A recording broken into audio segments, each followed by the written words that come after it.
half term before GCSEs is such a weird time, or any example of that matter. Because no matter what you're doing, it somehow feels wrong. If you're relaxing, you feel guilty because you should be revising.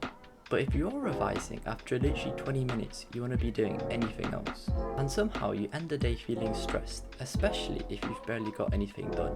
And honestly, one of the biggest mistakes I think students make is not doing either of them properly. We're not properly resting, and we're not properly revising either. We're just stuck in this constant cycle of stress and guilt. Usually people just try to relax, but spend the whole time being stressed about revision. Or they try to revise, but they're too mentally drained to actually focus. So they end up in this horrible middle ground where they're not properly revising or not properly relaxing either. We're just constantly stressed.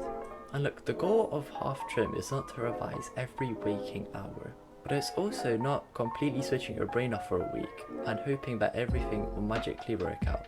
The students that do the best usually are the ones that balance everything properly. Rest only works if you actually rest yourself. If you're trying to watch Netflix whilst constantly panicking about exams, your brain never fully recovers. And revision only works if you're fully focused. Sitting at your desk for 5 hours and checking your phone every 3 minutes isn't necessarily a productive session. What you should actually do. So instead, try giving yourself structure. Maybe a few focused revision blocks each day. Revise properly for a couple of hours. Focus on weak topics. Do some exam questions, and then genuinely switch off afterwards. Go outside, play games, and watch something.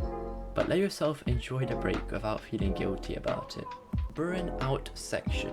Now here's what to do if you're burnt out.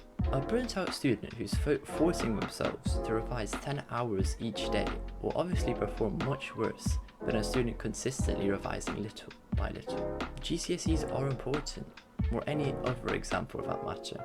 But destroying your sleep, stressing 24/7 and panicking the whole half term isn't going to do you much good. Main takeaway. So if you're wondering whether you should relax or revise this half term, the answer is both. Just don't do either mindlessly. Revise intentionally and rest intentionally. And that's what keeps you productive without actually being burnt out before your exams start. If this helped, I'll be posting a few more videos like this before exams. So subscribe if you want to stay on track. And honestly, let me know, are you revising this half term, relaxing, or somehow stressing whilst doing both?